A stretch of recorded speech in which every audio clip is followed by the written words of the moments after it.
my little grass shack in Kealakekua, Hawaii. There's an old curiosity shop. Every once in a while I go by there for the fond recollections that lie there in that old curiosity shop. Okay, I'm headed into the Goodwill. You're gonna see me shop around a little bit, but stay tuned because in this video, I plan to show you right here and now anything that I might find instead of taking it home and putting it on the kitchen counter. Stay tuned for every exciting moment.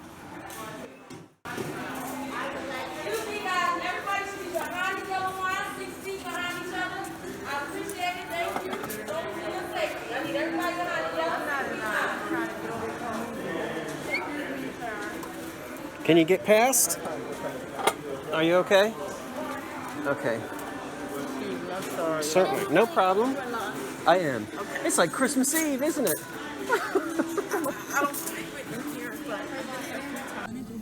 Well, that didn't quite work out the way I wanted it to. I should have known. The video that you just saw, I filmed yesterday, and it was the first day that the thrift shops opened up in Philadelphia. They're still not open in Jersey, but I think they're going to be open on Friday. Anyway, it was a zoo yesterday. There were lines all around the block, and if you could get in, and as you saw, I got into one, it was just a madhouse. I was able to find a couple of things, but now it's the next day, and it's 8:30. I am in the Dunkin' Donut line to get myself a coffee and a ham and egg wake-up wrap with no cheese on it. You know what? I have lost 11 of my quarantine pounds. I put on 15 pounds in quarantine. Just sitting around eating, you know? So I'm getting back to my normal weight. I got a few more pounds to go and I'll be at my normal weight. So anyway, that's the reason why I'm not getting any cheese on my little wake-up wrap.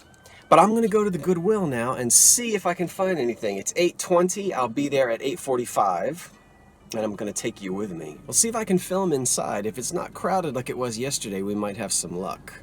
Stay tuned.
Look at this. It's a beautiful Dutch scene in a oak frame. This dates to about 1908, 1910, 1911, somewhere in there.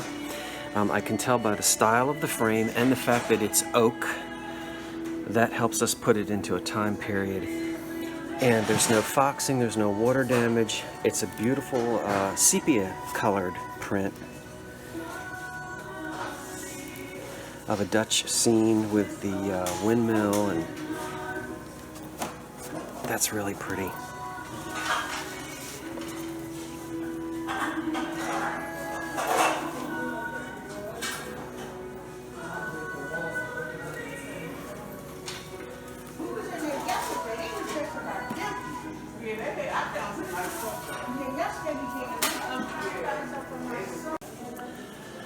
Now this makes me mad. I love these 1950s coffee pots, but you can see that's a problem right there. Otherwise, it would be in good condition if it didn't have that big ding in it. Oh well. And it's not really worth the time and the effort to try to get that ding out, so we'll pass. I'm glad you're with me. It's so fun to be out shopping again. I'm so excited. I hope you're excited for me. And if you can't get out, hang in there. It's coming your way. Okay, I'm back in the car and I found some things. I'm gonna do something a little different. Instead of lugging it home and showing it to you on the kitchen counter, I'm going to show it to you right now. Now some of it's dirty, and but that's the way it is when you go to Goodwill sometimes. All right, first of all, and this is filthy, I don't even want to unwrap it, but I will. You've all seen it. It's a butter print Cinderella false graph. Isn't that awful? Pyrex bowl. There it is. It needs to be cleaned. It's got on it, but the colors are really good, and it's the number 40 something something, I don't know, but there's the Cinderella tabs. And this is, as I said, once I get the kitchen grease off of it, it's in excellent condition. And the butter print and the gooseberry are one of the, probably almost the only two patterns that I'll still buy. They seem to still be doing okay. Now, I'm going to insert a comp photograph right now of, or in just a second, of these. Hard to see because they are all wrapped up in this stuff, but I recognized it right away as Imperial Glass, Carnival Glass salt and pepper shakers. Not the old stuff, the 1960s, but it still has value. So here are two comps. One set sold for about 60 bucks. Another set sold for around 30. And so what do I expect to get for these? Well, once I unwrap them, if there's no damage, and hopefully there isn't, I should probably get somewhere between that $30 and $60 for that set. I hope. They were $5.49, no discount on those. And then this is being shipped off to you-know-who, need I say. It's coming your way, Vinny. It's got a few little dings in it, but it's cute. It's a pop-up book, let's see, with pinups. So I won't, well, this one is pretty, this one's okay. Is it doing it? I can't see if you're getting any action or not. Well, Vinny will show it to you when he gets it. Vinny, that's yours. And then, this I'm gonna hold on to for a while. Not a lot of value, probably would sell for about 30 bucks or so. I didn't find any that have already sold, but there's one online right now, and the asking price is $30. And I kind of value this around that as well. Okay, voiceover time. Actually, one of these vases did sell for $40. This one happens to be brown, and it is the exact same example that I just found in the thrift store. But I like the color on my vase a lot more. It's my favorite color from the 1930s. Can you guess? Here it is. We're all familiar with Pfaltzgraff, probably from York, Pennsylvania, about 90 miles outside of Philadelphia in York County. Founded in the 18-something by the German Pfaltzgraff family, several members of that family. And they started out making a lot of utilitarian stuff. They're mostly known for their dinnerware today, but they made some nice vases in the 1930s, and here's one. So, it's my color, and I wouldn't necessarily say Art Deco, but it's definitely a 30s style, shape-wise. It's in this wonderful 1930s green that I am so in love with, and it is perfect. I can't find, there isn't even any crazing on it. And I'll let you see the old-fashioned York. Now this just says York Pottery, but AKA Pfaltzgraff. So I'm going to hold on to this. Now this, I might say, this is one of those things where, you know, when I first get into the thrift shop, I zoom, zoom, zoom, zoom, zoom. And what am I doing? I am using my eye muscles and my brain. It's an exercise, and I'm looking for color and form. That's how you train your eye. People say, oh, you have a good eye. Well, you train that good eye by knowing color and form before you even turn anything upside down. So going in, I immediately see this. I didn't know that it was Pfaltzgraff. I didn't know that it was York Pottery, but it's such a 30s form and such a 30s, 40s color. I just put my hands on it and was excited to see that it's the real thing. I was going to say the real McCoy. It's the real Pfaltzgraff. Now, that's not to say that everything in an earlier design and an earlier color is old. A lot of things are reproduced. But just keep studying your colors of the different eras and also shapes and designs. It really helps you to zip through quickly and put your hands on things. And then you can go back a lot slower and take your time. And that's what I usually do. You saw that that was $5.50 for a wonderful piece of Pennsylvania German pottery from the 30s. A planter, actually. Did I just say vase? I guess that's probably what I'll use it for.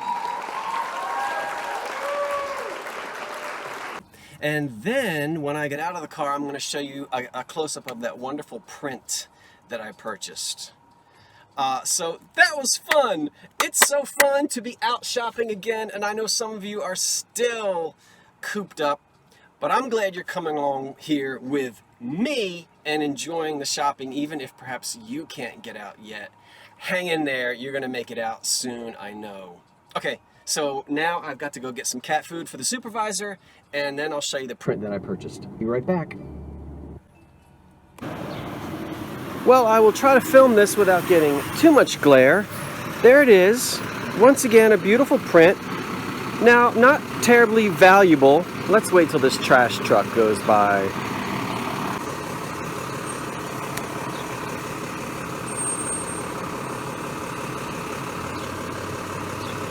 Okay, so not a terribly valuable print. Something that would have been popular again just after the turn of the century. I have always loved oak, and it really is a pretty oak frame, as you can see. And if I pull the print out of there, I'm probably going to find a date and a publishing company somewhere down in the corners where we cannot see. It's a nice scene of a windmill in the Netherlands, and this would be something that would be nice in if someone had a bungalow or sort of an arts and crafts type home, 1910, 1920, something like that. Obviously, I'm not going to put this online to try to sell it because I wouldn't ship it. This would be an item that I would either keep or eventually take to a flea market. But I couldn't pass it by for $8 because the print is in such fantastic condition. Okay, those birdies are up there singing away. Sing it, birdie. Well, okay, that's it. I'm Scott from the Old Curiosity Shop saying thanks for watching and so long for now.